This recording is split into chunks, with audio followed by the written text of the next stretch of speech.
Salve, salve, gente boa! E aí, tudo bem? Seja bem-vindo, muito bem-vindo ao canal. Nesse vídeo nós vamos falar a respeito das bases para crer num Deus que age em favor dos homens.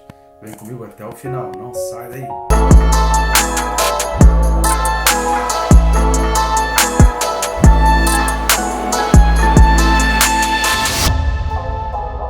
Mas antes, não deixe de se inscrever no canal, bem rápido e fácil. Você vai clicar no botão de se inscrever e pronto, já vai estar inscrito. Eu recomendo você clicar no sininho para você se disciplinar a estudar a palavra. É muito bom estarmos em contato com a palavra diariamente. Aliás, é fundamental, essencial, primordial e a gente não pode abrir mão. E tem que ser inegociável o nosso tempo de oração e de leitura da palavra. Com o sininho isso vai te ajudar muito. Eu peço suas ajudas aí, se puder fazer essa gentileza, está nos auxiliando aí no nosso ministério. Você pode fazer curtindo, comentando e compartilhando esse ou algum outro vídeo, já que nós temos aí 10 livros completos da Bíblia, comentado versículo a versículo. Estamos agora na carta aos Hebreus. Com certeza um vídeo ou mais vai falar profundamente ao teu coração. Você pode nos ajudar também clicando no link da descrição, em um dos links, adquirindo um dos nossos livros. O livro mais antigo, que é o Quem se Importa com Deus, que é um livro que traz uma meditação sobre aqueles minutos finais e aquilo que Deus realmente requer de nós. Vale muito a pena a reflexão, que a gente reclama muito das coisas que Deus faz para nós, mas a gente se esquece que existem coisas que nós precisamos fazer, que Deus requer de nós também. E o outro livro, que é o mais recente, lançamento, que é Perca Peso, Tirando a Trave do Olho. Excelente, uma meditação voltada num mundo completamente de cuidado do corpo, a gente voltar para o cuidado da alma. Trata a respeito da santidade, entendimento a respeito do pecado, conceito de pecado. É um livro também que vale muito a pena a reflexão. Recomendo aí adquirir esses livros, ou pelo menos compartilhar, se também já vai estar nos ajudando ao compartilhar um link dos livros. Não somente o vídeo, mas compartilhar também o link dos livros. Vamos lá? Texto desse vídeo, Hebreus capítulo 5, e o versículo é o de número 1. Hebreus 5, versículo 1, diz assim: Porque todo sumo sacerdote, sendo tomado dentre os homens, é constituído nas coisas concernentes a Deus, a favor dos homens, para oferecer tanto dons como sacrifícios pelos pecados. É um texto maravilhoso, com muitos ensinamentos, que eu tenho certeza que vai ser muito útil para o teu ensino, para a compreensão da palavra de Deus. Chegamos agora ao capítulo 5, ou seja, já temos 4 capítulos aí da carta aos Hebreus, comentado versículo a versículo, além de mais 10 outros livros bíblicos, também comentado versículo a versículo. É sensacional aí, uma ferramenta fundamental para o teu crescimento. Você está preparando as tuas mensagens, crescendo na palavra e aprendendo a conhecer os princípios.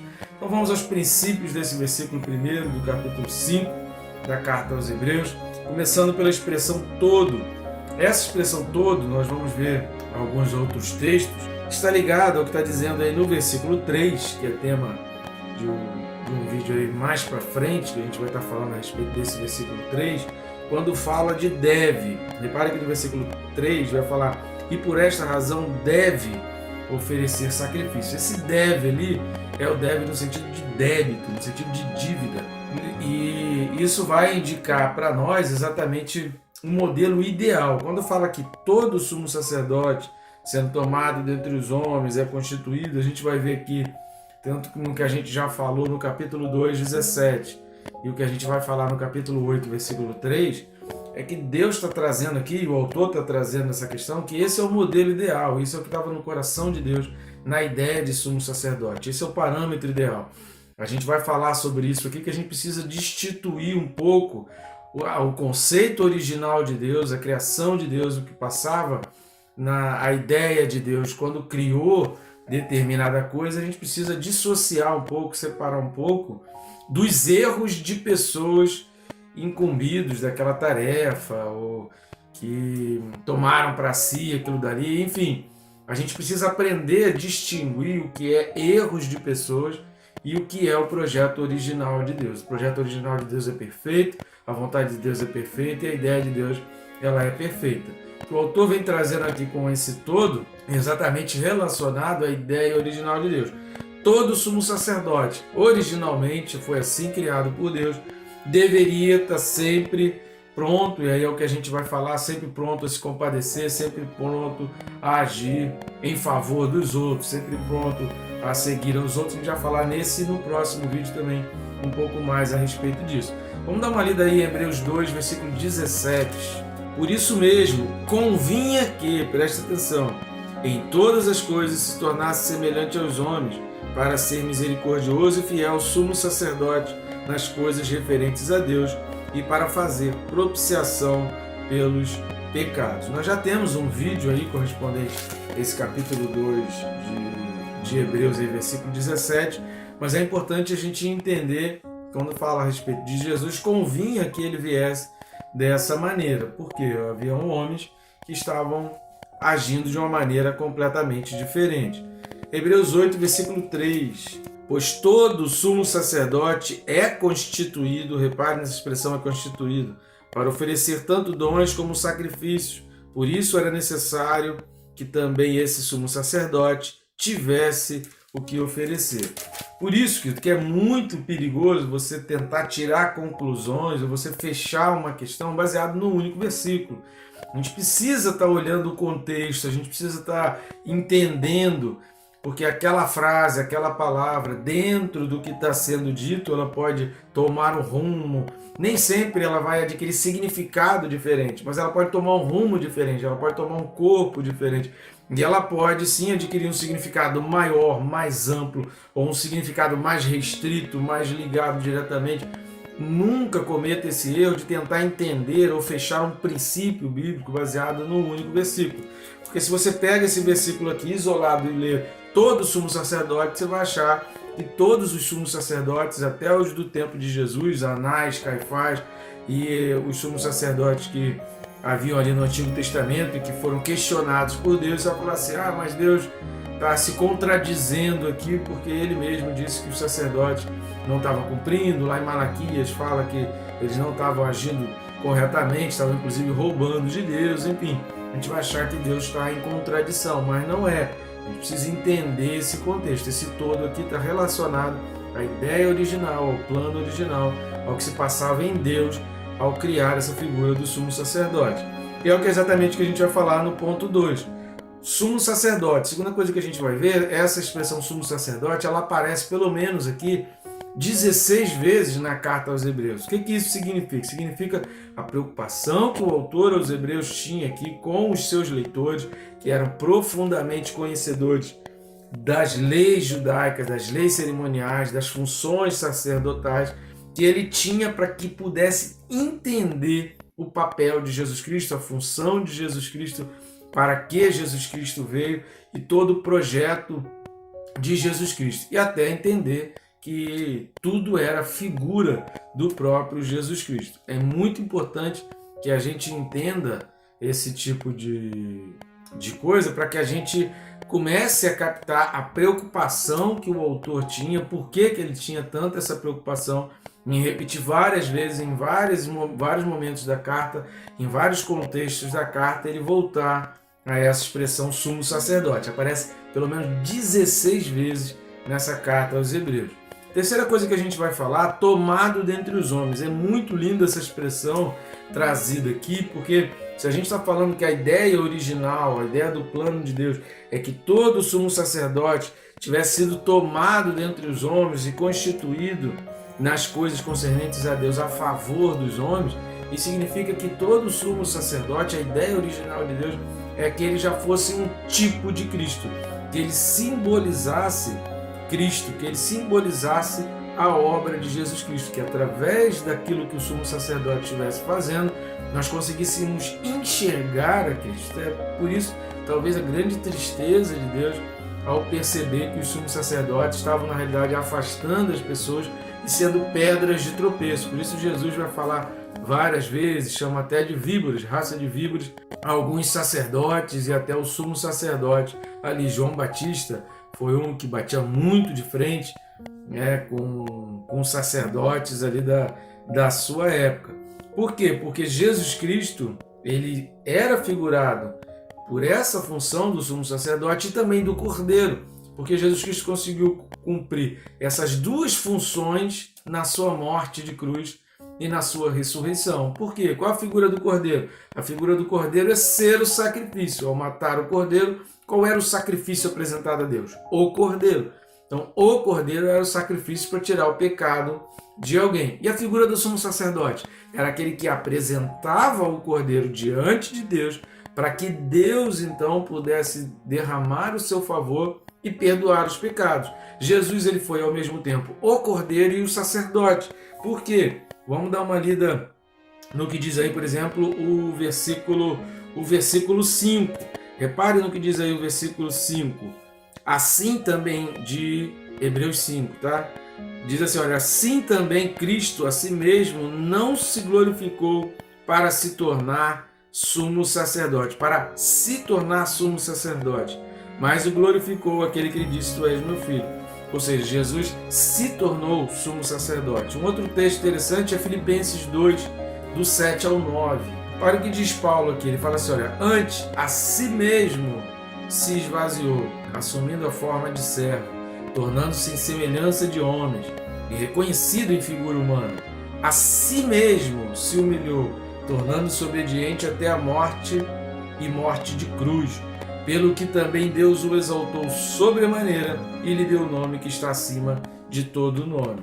Ou seja, Jesus, ele cumpriu a função do cordeiro, porque ele não pegou um corpo diferente, um corpo externo, ele não pegou um outro, não foi preciso outra pessoa sentir a dor, ele mesmo sentia a dor, ele se ofereceu, ele se colocou ali naquela posição, ele fez essa figura do cordeiro, ele foi a figura do sumo sacerdote, porque ele ofereceu um cordeiro, que era ele mesmo, dá para entender? Alguém precisava fazer essa oferta, e essa oferta, a figura, a representação era o sumo sacerdote, e a oferta que o sumo sacerdote carregava nas mãos era o cordeiro. Jesus, ele cumpriu tanto a função da pessoa que entregava, quanto da coisa que estava sendo entregue para perdão dos pecados dos outros. Quarto ponto que a gente vai destacar desse versículo, exatamente quando fala é constituído. Repare que diz, é constituído nas coisas concernentes a Deus, a favor dos homens. Todo um sumo sacerdote foi tomado dentre os homens, figurando que Jesus Cristo foi tomado dentre os homens, e ele é constituído nas coisas concernentes a Deus. O autor, ele faz questão de mudar o nosso foco de avaliação para que a gente pare de fazer uma avaliação pessoal do sumo sacerdote ou dos sacerdotes, ou que o erro de uma pessoa possa manchar a função, o objeto das coisas concernentes a Deus. A ideia do autor é dissociar, porque naquela época também os próprios leitores dessa carta já tinham maus exemplos de sacerdotes e de sumo sacerdote. Ou seja, o autor queria que a gente focasse, que o nosso foco fosse na ideia original de Deus, fosse no propósito de Deus e não nos erros dos homens. Porque quando você começa a focar demais no ser humano, a tendência é você começar a ver mais erros e menos propósito de Deus. Agora, quando você começa a olhar mais para o propósito de Deus, a ideia é que você consiga compreender mais o propósito de Deus naquilo que Ele fez e na tua vida, e assim os erros das pessoas não te afastam, não te servem de bloqueio, não te ofendem, não te atrasam, não impedem o teu avanço na obra de Deus. Quando você foca nos propósitos e nas coisas de Deus, você vê perfeição, você vê amor, você vê entrega, você vê misericórdia, você vê graça. Se você focar no ser humano, você vai ver erro, você vai ver pecado, você vai ver pedra de tropeço, você vai ver dificuldade, você vai ver obstáculo, você vai ver barreira. Por isso o autor está falando assim, olha, pare de olhar para pessoas exclusivamente e olha para Jesus. O teu foco tem que ser Jesus, porque o sumo sacerdote, não importa se outras pessoas cometeram erros, mas Jesus foi constituído para isso. Ele foi constituído nas coisas concernentes a Deus, não para si próprio, porque muitos sacerdotes estavam enriquecendo, usurpando outras pessoas, atraindo coisas somente para si e não valorizando as coisas de Deus. O diabo é o mais interessado em fazer você ficar focado e preocupado demais com os erros das pessoas e que os erros das pessoas, as falhas, os pecados sirvam de pedras de tropeço, de obstáculo para você. Quem está mais interessado nisso é o diabo. Deus quer que você olhe para o propósito de Deus, para o formato original, para o modelo original de Deus e principalmente para a figura de Jesus Cristo. E aí termina o versículo falando a favor dos homens, para oferecer tanto dons quanto sacrifícios. O favor dos homens, esse é o alvo de Deus. Jesus só morreu e fez todo o sacrifício porque o objetivo era o favor dos homens. A figura do sumo sacerdote era para que os homens pudessem ter aquela ira de Deus aplacada. A figura do propiciatório é a figura do favor, simbolizava já a graça de Deus. Ou seja, a graça de Deus já era presente na arca. Essa coisa de dizer que onde tem graça não tem lei, se tem lei não tem graça, queridos, são os maiores erros interpretativos da Bíblia, porque no tempo da lei, a Arca da Aliança tinha o propiciatório, que representava a graça de Deus. Através da remissão dos pecados, através da oferta dos pecados, Deus derramava da sua graça. Por quê? Porque o povo não merecia, o povo não tinha merecimento, o povo não tinha capacidade de receber o perdão de Deus. Pelo sacrifício ele recebia, e o nome disso é graça. A diferença deles para nós hoje é que o nosso sacrifício foi feito por Jesus de uma vez por todas. Ao reconhecer o sacrifício de Jesus, é a mesma coisa que eles faziam lá com o cordeiro no propiciatório. Então, a graça sempre esteve presente. Tem gente que acha que Deus se converteu depois de Jesus e aí a lei foi toda embora, o Antigo Testamento não presta para mais nada e agora o que vale é a graça. A gente não consegue entender nada da obra de Jesus, a gente não vai conseguir entender nada de Apocalipse se a gente não entender o Antigo Testamento, se a gente não entender Gênesis. Se você não entende Gênesis, se você não entende a criação, você não vai conseguir entender o novo céu e a nova terra. Se você não entende a queda, você não vai conseguir entender a remissão e a regeneração. Se você não entende a obra lá do sumo sacerdote, do cordeiro, do tabernáculo, o espaço tabernáculo, você não vai conseguir entender a constituição do homem, você não vai conseguir entender a obra de Cristo. Então não existe isso. Para com esse negócio e rejeita qualquer tipo de ensino que acha que o Antigo Testamento não vale mais, que a lei perdeu todos os seus efeitos. A gente já falou isso aqui várias vezes, não é assim. Isso é um erro interpretativo muito grande ao olhar para as Escrituras. E o texto termina, além de falar do favor, que Deus fez isso tudo a favor dos homens, vai dizer que para oferecer tanto dons como sacrifício. A figura do sumo sacerdote foi oferecer para Deus dons, que é do inglês gift, e que significa exatamente presentes, né? Oferecer presentes, oferecer ofertas. O livro de Levítico, do capítulo 1 ao capítulo 7, ele vai falar sobre isso, essa expressão de oferecer tanto ofertas como um sacrifício. Ou seja, isso já estava presente na obra do sumo sacerdote. Jesus Cristo veio cumprir essa função de oferecer para Deus, ser uma oferta para Deus, oferecer um dom para Deus e oferecer um sacrifício, porque assim como Davi falou, leia o texto em que Davi diz assim: eu não quero oferecer para Deus sacrifício que não me custe nada. Ou seja, uma oferta para Deus que não está te custando nada, isso não vai gerar em você fidelidade, lealdade e aproximação, identificação, intimidade com Deus. Esse é o grande perigo de pessoas não ofertarem nada para Deus, não entregarem nada para Deus, ou entregarem só coisas que não custam nada. Jesus entregou a própria vida. Que exemplo isso vai servir para nós? A gente precisa entender e colocar isso na prática da nossa vida. Esse é o Deus, querido, e é nesse Deus que a gente crê. Um Deus que age, e desde a antiguidade ele vem mostrando, através do sumo sacerdote, da expressão de Deus, de toda aquela tarefa e função, ele vem entendendo o favor que ele tem em nos conceder o perdão, a graça e nos fazer entrar no reino dos céus. Que o Senhor nos abençoe cada dia mais, rica e abundantemente.